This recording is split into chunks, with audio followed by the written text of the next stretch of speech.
Hello, hi, welcome once again to M5's new English language learning program. Let's speak English. I'm Gav Duncan and I'm here on your TV screen to help you learn English. Now, are you sitting comfortably? Yes? Good. And are you ready for today's lesson? Yes? Good. Okay. Well, let's learn English together. Last lesson, we looked at nationalities and countries and using the possessive apostrophe S to talk about things that belong to people. In week 3, we practiced asking and answering questions connected to countries and nationalities. Lesson 15, it was lesson 15. Now, let's look at a couple of example questions and answers. Where are you from? I'm from the UK. Where is he from? He's from Hungary. Where are they from? They're from Australia. We looked at the structure of the sentence and put it all into a couple of tables. In the tables, we saw how we make positive and negative sentences. Mabel. Table. I'm from the UK. So we start with the person or thing, I, you, he, she, it. Then we use the verb to be, am, are, is. Then we use the word from, and then we say the place. Okay, easy. Now, what about the negative?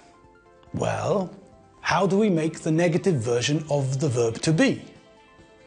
That's right, we add the word not.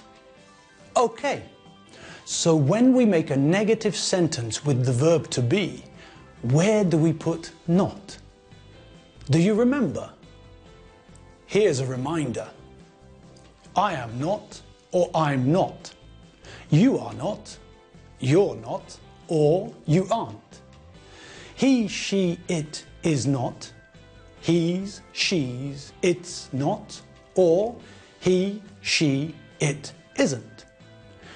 We are not, we're not, or we aren't. You are not, you're not, or you aren't. And they are not, they're not, or they aren't. Good. Okay, so back to the sentences with where. If we want to make the sentence, I'm from London, negative, what do? That's right, we add not after the verb to be. I'm not from London. Great, easy as pie. Now, let's change the rest of the positive sentences into negative sentences. I am not from London. You are not from China.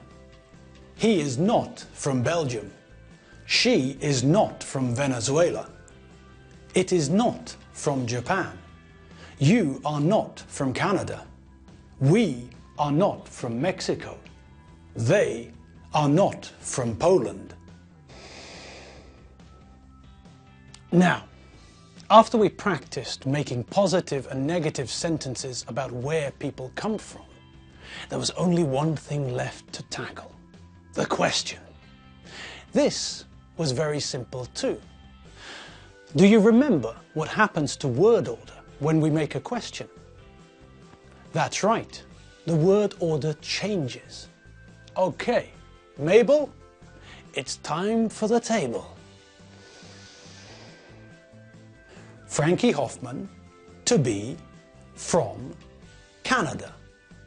Okay, first the positive. Frankie Hoffman is from Canada. Now the negative. Frankie Hoffman is not, isn't from Canada. And the question?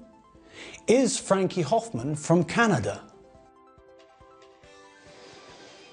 Now, a new topic which we learned in week 4 was the topic of telling the time.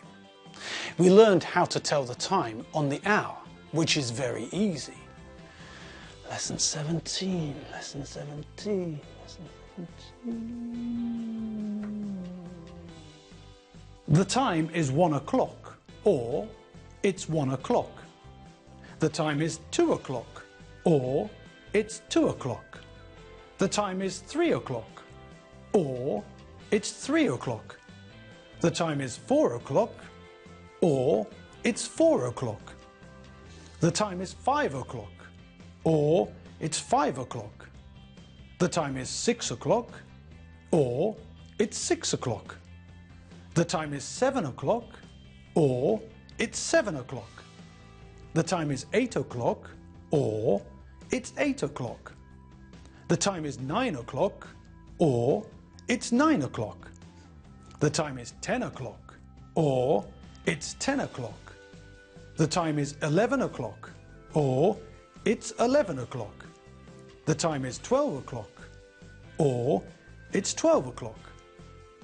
We can also use AM or PM at the end of the sentence, like this. The time is 6 p.m. or it's 6 p.m. So we can use o'clock or AM, PM. The time is 1 a.m. or it's 1 a.m. The time is 2 a.m. or it's 2 a.m. The time is 3 a.m. or it's 3 a.m. The time is 4 a.m. or it's 4 a.m. The time is 5 a.m. or it's 5 a.m. The time is 6 a.m. or it's 6 a.m. The time is 7 a.m. or it's 7 a.m. The time is 8 a.m. or it's 8 a.m. The time is 9 a.m. or it's 9 a.m. The time is 10 a.m. or it's 10 a.m. The time is 11 a.m. or it's 11 a.m. The time is 12 a.m. or it's 12 a.m. The time is 1 p.m. or it's 1 p.m. The time is 2 p.m. or it's 2 p.m. The time is 3 p.m. or it's 3 p.m. The time is 4 p.m. or it's 4 p.m. The time is 5 p.m. or it's 5 p.m. The time is 6 p.m. or it's 6 p.m. The time is 7 p.m. or it's 7 p.m. The time is 8 p.m. or it's 8 p.m. The time is 9 p.m. or it's 9 p.m. The time is 10 p.m. or it's 10 p.m. The time is 11 p.m.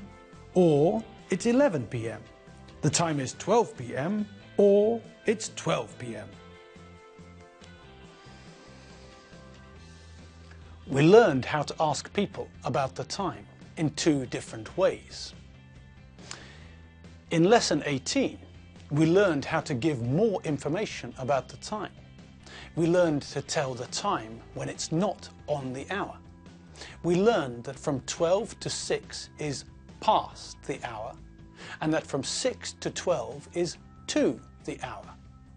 If the minute hand is at 3, then it's a quarter past the hour. If the minute hand is at 6, then it's half past the hour. And if the minute hand is at 9, then it's a quarter to the hour. We learned that we have to be careful with half past because English logic is different to Hungarian logic. In English, when the minute hand is at 6, it's a half past the same hour.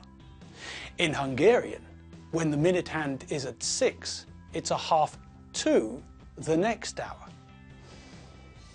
In week 4, we looked at numbers again and learned some new numbers. The numbers from 20 to 100. We learned the cardinal and ordinal versions. The good thing about the numbers from 20 to 100 is that they have a pattern, a logic which makes them easy to learn. When we want to talk about a number between 20 and 30, for example, we take the number 20, add a hyphen, and then add a number between 1 and 9. 24 is 24. 27 is 27. Easy. It's the same for the other numbers too. 67 is 67. 83 is 83. 59 is 59.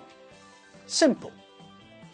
Now, one reason the numbers are important is that we can use them to tell the time. We know how to tell the time when it's on the hour. We know how to tell the time when the minute hand is at 3, 6 and 9. We learned that we can use other numbers when we talk about past and to the hour. 4:20 is 20 past 4. 6:35 is 25 to 7. But now that we know the numbers from 1 to 100, we can tell the time the easy way. We just say what we see. Think of a digital clock. There are no hands, no minute hand and no hour hand. All we see are numbers. This is the easy way to tell the time. We just say what we see. If the digital clock shows 18:45, we say it's 18:45. We can also say it's 6:45 p.m. So, we can use the 12-hour clock with AM and PM, or we can use the 24-hour clock. Now, also in week 4, we looked at possession again. This time we looked at a new way of saying that something belongs to somebody.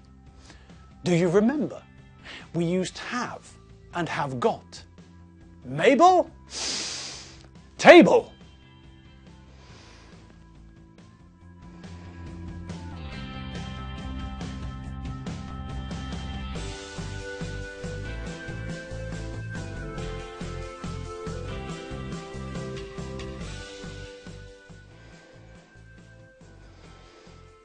Now, do you remember the difference between have and have got? That's right. Have is more formal, so usually we use have got. Also, we normally shorten them too, like this. Lesson 19, lesson 19, lesson 19. I've got, you've got, he's got, she's got, it's got, we've got, you've got, they've got. Okay, easy.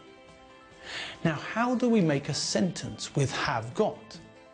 Well, we start with the person, add have got, and then add the noun. Like this. Gav plus have got plus noun equals Gav has got a car. Gav's got a car. So, Gav's got a watch. Let's try the same sentence with other people. I have got a watch. I've got a watch. You have got a camera. You've got a camera. He have got a laptop. He's got a laptop. She have got a car. She's got a car. It have got 2 doors. It's got 2 doors. We have got 2 dogs and a cat. We've got 2 dogs and a cat. You have got a big house. You've got a big house. They have got 3 horses. They've got 3 horses.